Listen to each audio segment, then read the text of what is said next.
part 3.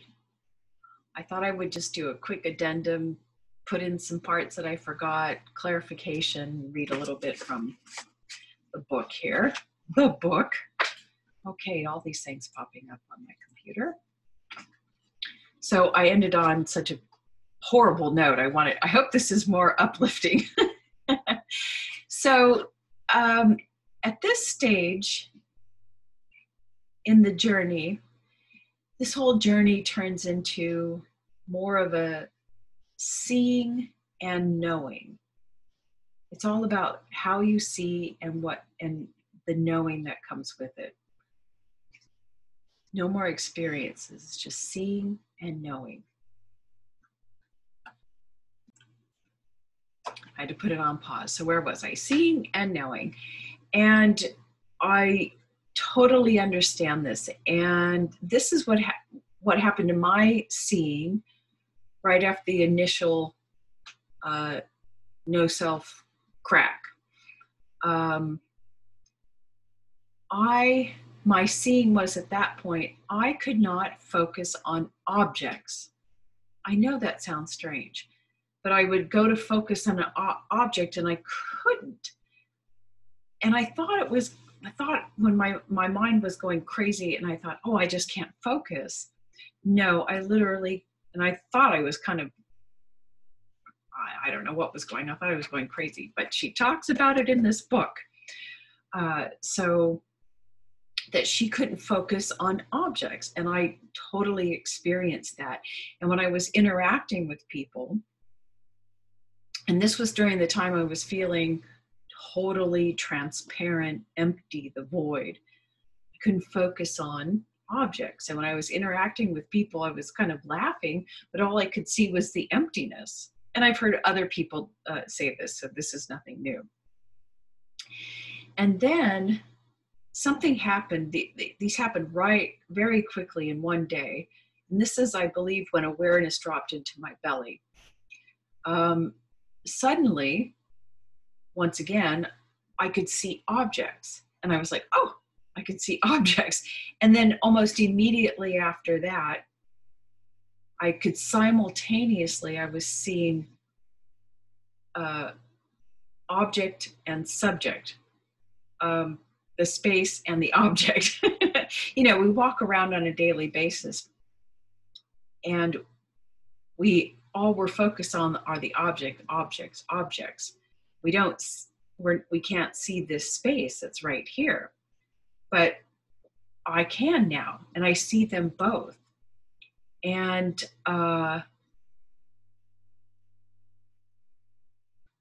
that to me was like an integration of some sort, an absorption of subject object. And that's when I realized awareness landed in my belly area.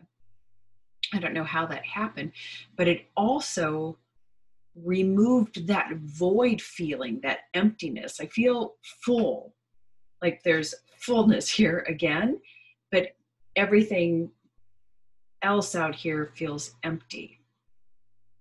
This is still very new for me. But when I take my attention fully into this space, you know, this isn't mind stuff, creating fantasy out of this. When I focus on the space now, to me, that's more real. I know it to be real and true than anything else. And it hits my heart. And to me, the space is bliss because it's me. I'm seeing me. I'm looking at me and me is looking back. So, yeah, I don't know. Take a look at the space in front of your face and see if anything's looking back. It might just awaken you. Yeah, so that's an interesting phenomena. And she talks about, and, you know, everything becomes normal again. And it's about seeing life as it is. There's no more seeing God, feeling God. It's seeing what is. And what is is God. Seeing what is, that's all that's left. Except there's that knowing now behind everything.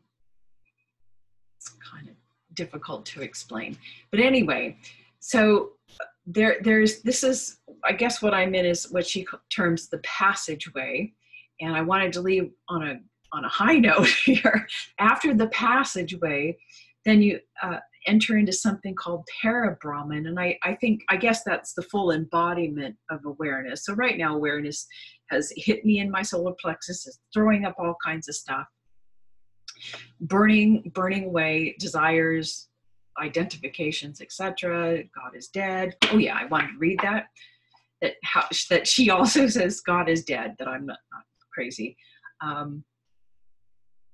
She talks about this void can be compared to the death of God, a crucifixion unknown by our psychological standards. So she's inferring here that this is just the mind can't process it.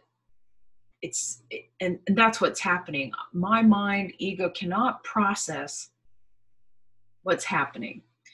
And she says here, it is a state of complete non-relative unknowing, because there is nothing known to which it can be compared. In short, this void is not only beyond knowing, but beyond unknowing as well. Is that a koan? Wrap your head around that. Let's see what else. She also says, the falling away of self is equally the falling away of its experience of God. It is not inappropriate to call this event the death of God. God, of course, does not die. Rather, it is purely our human way of knowing and experiencing God that dies. The resurrection that follows is the revelation of the divine Christ or Logos as the true nature of man's oneness with God. And she goes on and it talks about how she just sees what is. And it's all about seeing and knowing. But remember, para-Brahman, embodiment, and then, enough stuff gets cleared away. And I do believe there's going, there is and will be at some point that wonderful feeling, the divine feeling will come back.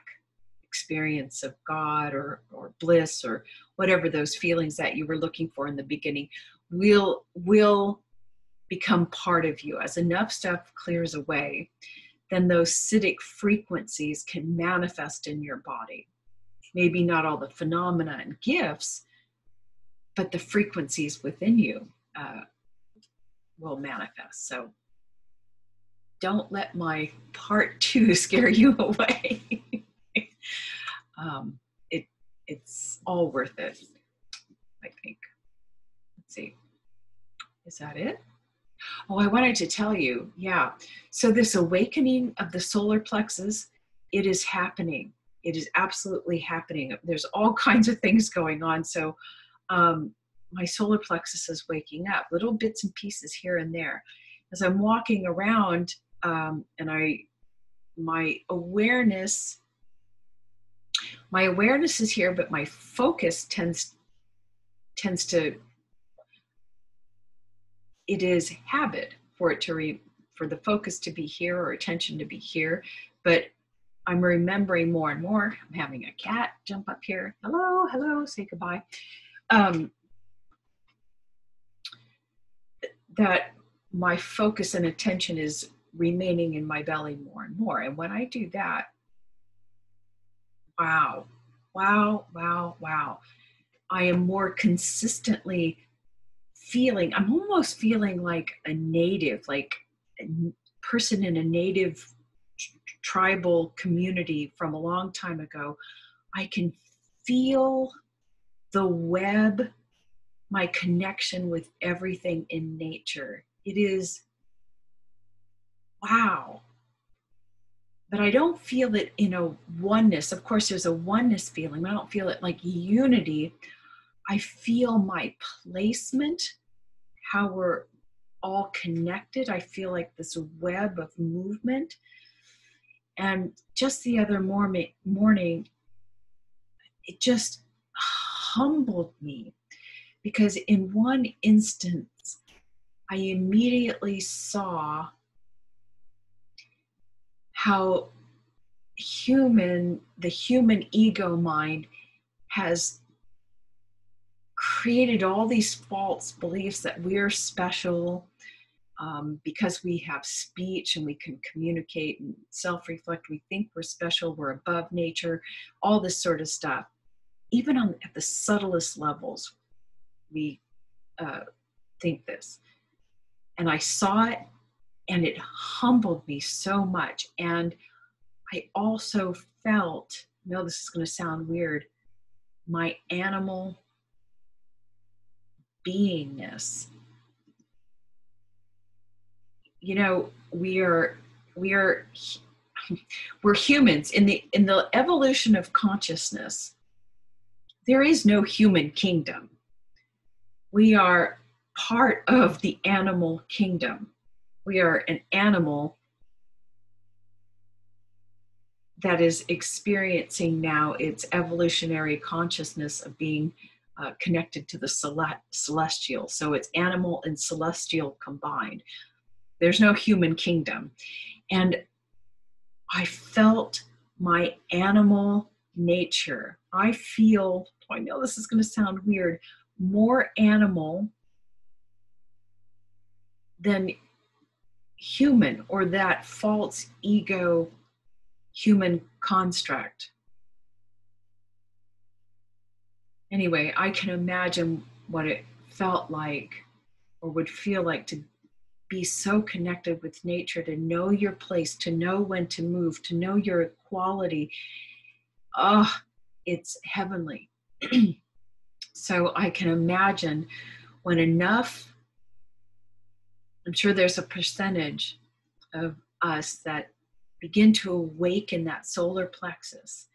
When we reach a tipping point, that will spark up, and we'll have some kind of mass awakening shift. I can't even imagine. So focus on your belly, breathe in your belly, work on your solar plexus, and focus on the space here. See if you can really tune into the space in front of your face. Say that 3 times. I used to have a lisp, and I still do, so those kinds of words are difficult. And see if that space, something looks back and awakens itself in you. Okay, I'm hoping I'm leaving on a brighter note than my last video. Thank you for watching, and see you next time.